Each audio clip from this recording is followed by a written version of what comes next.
Welcome back to Outdoors with Larry Ray, brought to you proudly by Tennessee Wildlife Resource Agency, Barton Power Sports, Sportsman's Warehouse, and Best Care Home Services.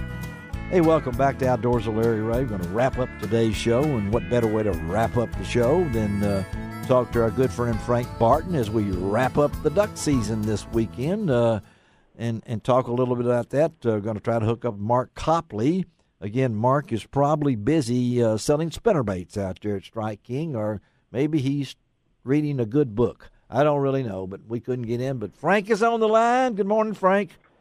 Good morning, Larry. Good morning, everybody. I know you're getting it all ready for us, ready later this morning. I know we're going to get out there late, right? But and you know, the rain may bother us a little bit, but you're going to take care of me, right? We shouldn't have any trouble, and we got ducks right now. So okay. I just hope they stick around long enough for you to get a little bit of a hunting. You know, we got there's ducks down in the area right now. Okay, well, we got water, and we got crazy temperatures up and down. Go get a little bit more rain.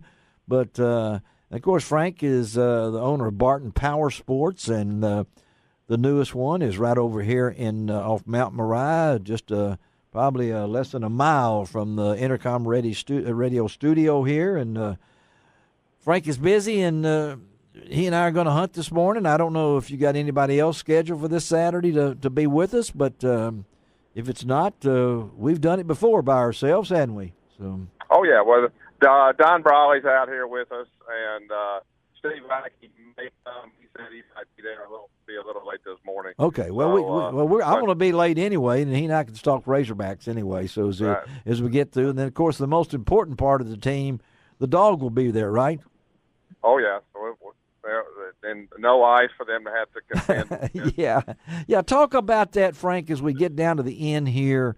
You and I were talking previously about that 2-week stretch of the season when it was really dangerous, not only from getting to the blind, which you guys had trouble and a lot of people had trouble, but also getting back.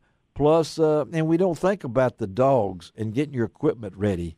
Had you ever had 2 weeks like that in a season before, just back-to-back whammers? Okay, whoops, we had a little technical difficulty there. We lost Frank, and, of course, that's the way radio goes. He's on the road going to get he's there at the blind, and sometimes the service doesn't work. So we'll just get right on back over to David over there. David's still here with us and everything, and we've been talking bass fishing to David, but not only that. But I need to mention, folks, he's got a back room that I bet he will.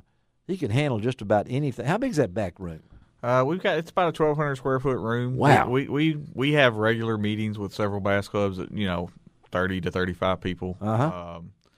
We've got plenty of tables, plenty of chairs. We can accommodate a fairly decent sized group. So they need to, when they come in to see you about using the space, is that part of your deal, or can they rent it out, or what do you?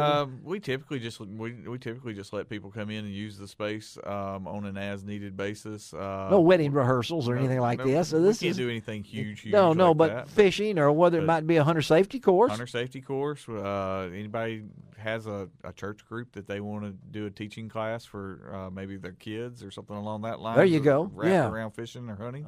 We're happy to let them use the space for that kind of thing. And and happy to teach teach on our end if we need to. Well, that's the good thing about having that facility there on Stage Road, and that it gives primary tackle. We got Frank back on the line. Yeah. All right, Frank. A little bit of weather coming through, knocking us out. It's a weather coming through, but that's okay. It always makes me nervous. Just what I told you, Frank. If all of a sudden you're gone, I say, "Uh-oh, there's Frank." Your last question had something to do with ice. Yeah, we were talking before we came back, and David helped me out while we were trying to search you back over there. And are we going to be in Bruins or Lansing Bottoms this morning? You're gonna meet me at Lansing this morning. Okay, all right, that sounds good to me then. So we were talking about the ice, and then the transfer from ice over to the weather we've had recently. What? And you say there's still ducks around, right? I was surprised. We had ice Saturday morning, a week ago. Yeah. and most of that was gone in the fields by that Saturday afternoon. And there were a lot of ducks that were coming in to where we've been hunting in Lansing on Sunday. I mean, we came out and watched them, and they quickly came back to areas. Really? This area, they quickly came back into it once it thawed out. It wasn't a question of having to rediscover it. It's like, this is where they wanted to be, and this is where they came back. Well, I know that I went to Arkansas last Saturday after the show and went to North Little Rock and saw a lot of ducks in East Arkansas. I was really surprised it was about from the Landgill back toward Memphis. There was more ducks than there was from the Landgill west, but a lot of snow geese. But anyway, well, I tell you what, I'm going to meet you this morning at a regular place, right? That is correct. And we've got it all set up, and we'll be talking on next week's open mic Saturday with Frank or somebody, and we'll let you know how the hunt went. I'm not going to leave you holding like I did with the gun with my rifle shot that I missed the buck on, and everybody went off the air with the gun, and Greg got on to me for that. But I'll see you later this morning, Frank. Be careful, okay? Okay, Larry, hurry up. We got ducks over here. Oh, okay. I will. Thank you. All right. Frank Barton. Let's go for Frank Barton. We do have Mark Copley on the line. It's hard to get a signal out of the Strike King dungeon out there. They're about 20 feet below sea level when we get to Mark's office. Right, Mark? Absolutely. But yeah. They all wear helmets out there. You go in to see them, and it's got an air raid siren going and everything. So sometimes we just have to roll the tower up. It's a telescoping tower. We just roll it right through the roof, and then we get a signal. I understand when the sirens go off, all the politicians in Collierville come to Strike King to get down in the bunker, and everything. Hey, buddy, we want to talk a little bit with you before we close off today's show. The word, that our good friend Mark Rose got off to a good start on Thursday down at Okeechobee. We keeping up with the Mark. But you guys, in the wintertime, a lot of people think, well, what does Strike King do in January and February? Well, I think it's get ready time, right? I mean, you guys stay busy.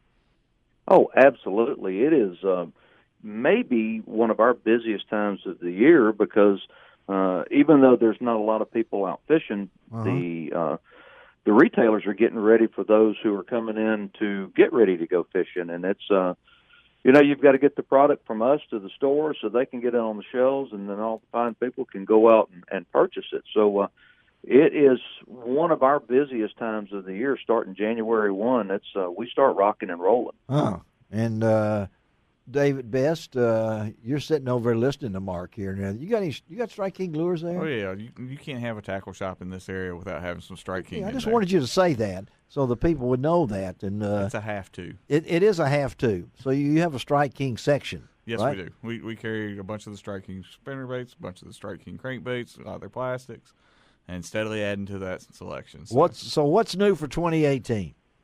Can we tell now? Well, we can't tell everything yet, but I will tell you. All right, give me a hint. Teasers here and there. Okay, give me a teaser.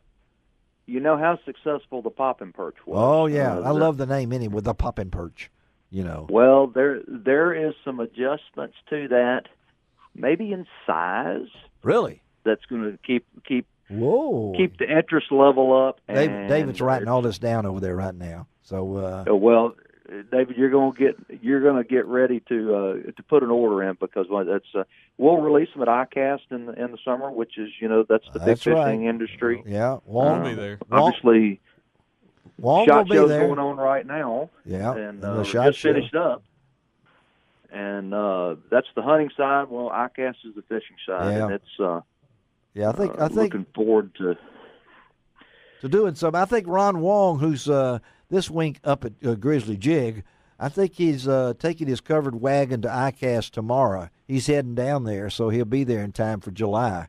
Well, Ron takes a while to get himself settled in. Well, he's got to check the food list before he goes down there and everything like that. Well, and there's lots to eat in Orlando, so it may take him a while. There's a lot to eat in Caruthersville for Ron. I think he knows everybody's kitchen up there, But talking to Mark Copley, our good friend with Strike King. He's the media marketing and relationship manager. His title's so long it goes around the back of his shirt, but he is our man when it comes to helping out. I don't know, Strike King and wild game dinners and fishing rodeos. I know you get bombarded, but I know Strike King with the history. I don't know if you saw my column about people who had imprint on my life. No, you hadn't seen it because it's coming out in the Mid-South Hunting and Fishing News. I'm getting all mixed up. It'll be out next week.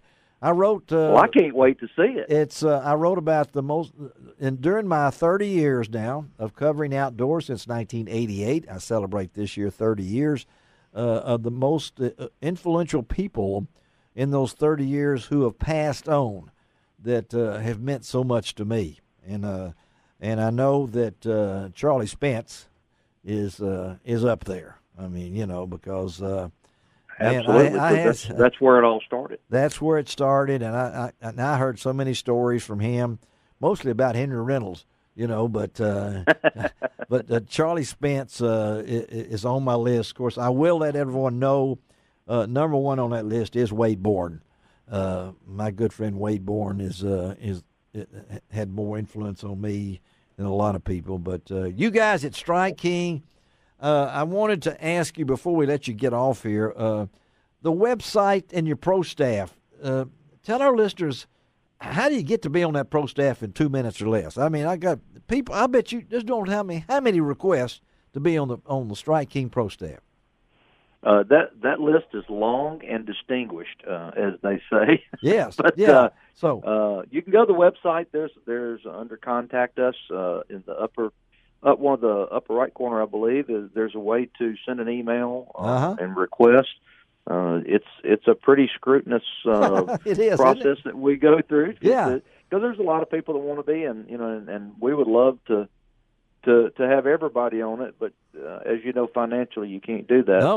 We try to get the guys on there that can help move the needle with products. So isn't that a choice plum for a person to get on the Strike King pro staff? It is. I will tell you, there are a lot of people. One of the things that we brag about is, that we feel like we have the best pro staff on the planet. And we do that by on purpose, and we choose the ones that we know can help us. And well, I know I've flunked. It's a great staff to be on. Let me put it that way. I know I've flunked 12 times. I've sent in my name, and there's just no category for an inept bass fisherman, that tries the best. Well, inept's probably a strong Yeah, word. I hadn't thought about that because I fished with most of your pro staff, and they all threw away their rods when they saw me get in the boat. Because they would not be any fishing when I'm with them out there, and they'll just be telling stories as it gets wrong. Most of them about Mark Copley. I think that's what it is. So, well, there's a lot of stories we can tell, and hopefully there's some that won't be told. All right, buddy. We appreciate you being on the show, and we're going to get you in the studio someday, and we're just going to call it Strike King. You could bring whoever you want. You can bring Valerie. You can bring that Ransom guy, whatever his name is, that's out there. You can, but he's too busy fishing someplace. Bring in the crew. We need to get Valerie in there. That's right. A great thing. We need to do that. She's actually going to be, as you know, we've sold and we're now part of Lou's. That's right. And Hunter Specialty. And one of Valerie's new duties is she's going to be running the pro staff. So maybe we'll bring Valerie in. Let's bring Valerie in, and then I'll bring my petition again. Okay. There you go. You might have better luck with her. No luck involved. No luck involved. All right. Thanks, Mark. All right. Mark Copley. David, best. Thank you. You are the best. Thank you for being with us this morning. Of course, Greg Ratliff, we couldn't do it without you. We tried it once, and it didn't work. Wrong buttons were pushed everywhere. But this is Larry. Remind you, next week will be Open Mic Saturday. Open Mic Saturday. Rick Carlisle. We'll be talking to Rick, the superintendent at Ames Plantation. It's coming up. The National Bird Dog Championship, the best of the best out there in the Superdome.